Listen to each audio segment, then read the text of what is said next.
All right, let's take a look at some of the items in the top menu.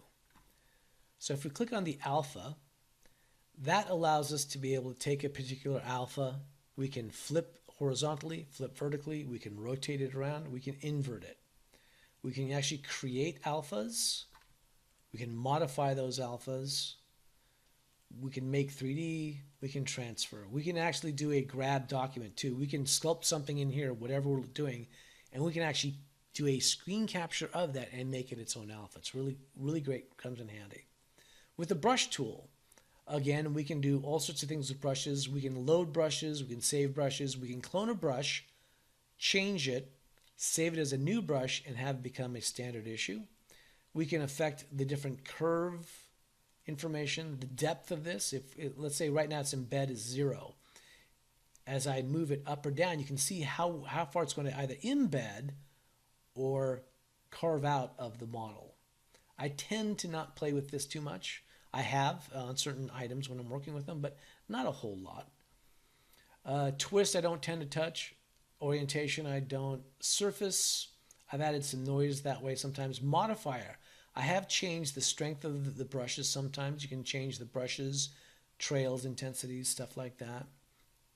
Auto masking, I'll tell you, this is one, if I use anything in the brush palette, the auto masking is the one that is absolutely paramount.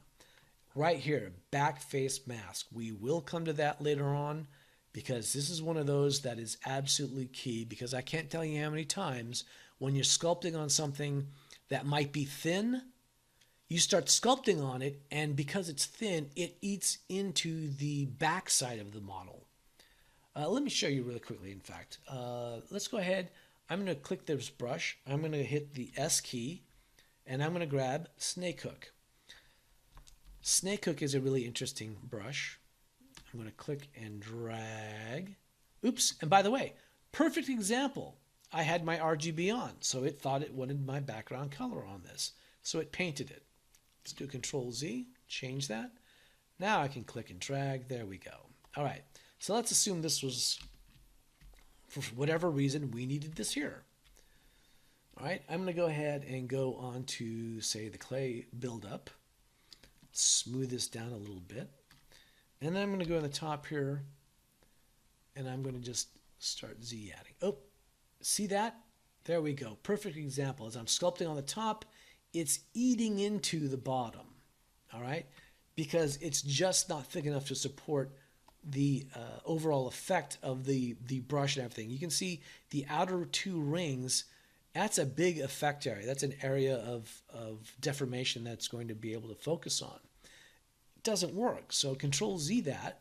If you go to brush, go down to the auto masking, go to back face mask and click it, make sure it's on.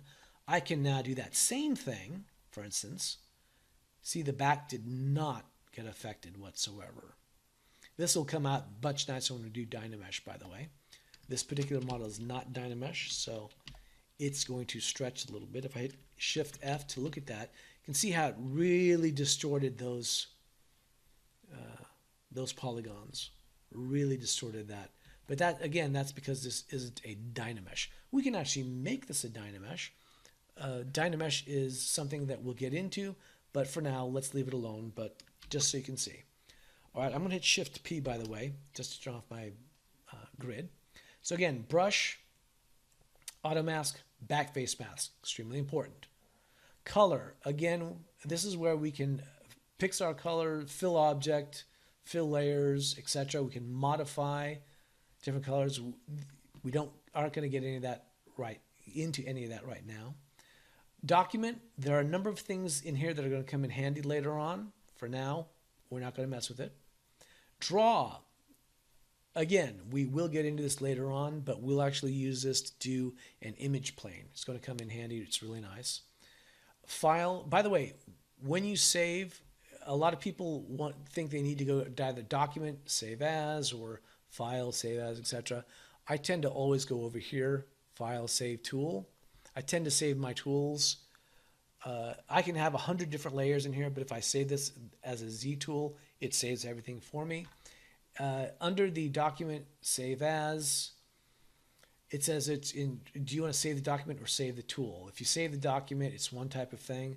If you go to File, Save As, this particular save as is a ZPR, which is a ZBrush project. So it's supposed to save everything. Like, let's say you had a particular color palette saved for whatever, and you have a zillion tools, you have an image plane set up, etc. It will save the entire scene for you at one go. The problem with ZPRs is they are extremely huge in byte size because it's saving all that information for you. It's saving everything at once. And every time you save a ZPR, you're just eating up space on your computer.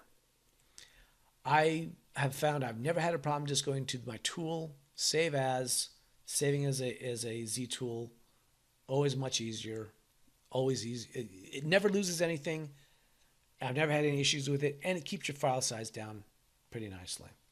So I would suggest tool, save as, tool, save as, tool, save as. Okay. Layers. I'm not going to get into that. We have actually layers over here. We're not going to do that. Lights. We will play with lights a little bit later on. We're not going to do it right now. Macros. We can create macros, markers, materials. Movies, that'll come in handy. We'll actually look to create a movie like a 360, and we'll go through all the steps. You can create movies. You can actually create animations in ZBrush. You can actually use multiple layers and morph targets and all sorts of stuff, and you can actually create animated characters in ZBrush. It's a little time consuming, but it can be done. Picker, I don't actually use. I've never used Picker, not once ever, so I wouldn't use it. It's not something I've ever used in production. The preferences, I have used preferences for all sorts of things. For instance, if you're working in ZBrush, one of the things you should know is ZBrush will automatically save after a particular time. I think it's usually about 20 minutes it'll automatically save for you. You can go right here to this quick save, and you can actually change, see it's 20 minutes. I tend to ramp that up to 600, mainly because there are times when you're working in a file, and I've worked in files where I've got 50 subtools going, and although I can model and do all the work I need to in it, that is a lot of information going on, and when the autosave, which is what that quick save is, when autosave turns on, if it does it every 20 minutes, it hangs a little bit longer the more work you have within the file, which I find annoying. So I tend to go to preferences, down to quick save. I turn that up all the way, 600 minutes. That way, generally, I'm not bugged with one of those saving moments where it'll hold my computer up for. What I tend to do is, and what I stress to my students is, learn to save multiple iterations of your model. For instance, let's say this is as far as I need to get for this model. I'd go File or to Tool, Save As, save it as, say Practice, and I'd call it 01. In 10, 15 minutes, however much more I've worked on this or sculpted on it, I'll go File, Save As, I'll call it Practice 2, etc. Usually by the time I'm done with a character, I can have maybe 60 iterations. But the beauty of that is I've got the files up to those points, and I've got them where I need them, that at any point I could go into, because the timeline will save features up to a certain point in your files, but it won't save everything. But if I do iterations of saves, I get my complete model. I can go back any other time, go to a timeline, go back to the point. Timeline will only save your files up to the point you've got that particular file open. It's not like it's a forever and a day kind of timeline thing. At least not that I've found it. When I've tried to do that, it doesn't work that way. All right, but besides preferences, it's also where you can configure things, quick information, set up hotkeys, interface, custom UIs.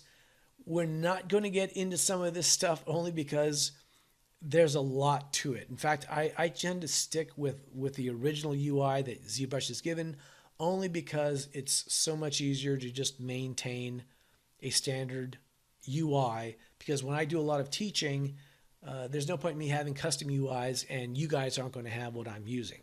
So I use the standard issue one, makes it stupid simple for myself. Render. We'll get into a lot of the rendering aspects of it, so we'll leave that alone for now. Stencils. I can tell you what the stencils are, but I've never needed stencils at all, ever, in working in ZBrush, so I don't tend to use that a lot. Stroke, again, I use. Texture, this is where I can look to do different things, invert models, load spotlight, etc. And we'll get into spotlight in a bit. Tools, this is where I can go for, we have the tools here, and this is what that is here. By the way, this little icon is our docking icon, for instance. If I click that, see that? Tools. If I click it over here, it's putting it back up over here. Okay, I could go to texture, click that. See, I have now the texture palette. Okay, so that's just a docking mechanism. It's one that I keep in handy. I generally keep tool in. I don't tend to put the other ones over there. Transform, this allows me to be able to turn on my symmetry on and off. I don't use a lot of this other stuff, never had to use it. We'll go over some of that. Z plugins comes in handy. We are going to go over some of these Z plugins. For now, we don't have to worry about them. Z scripts, I don't even use that at all. Never had to use it, so haven't used that, but I will explain what it is. All right, so I think the next thing we're going to cover is Spotlight.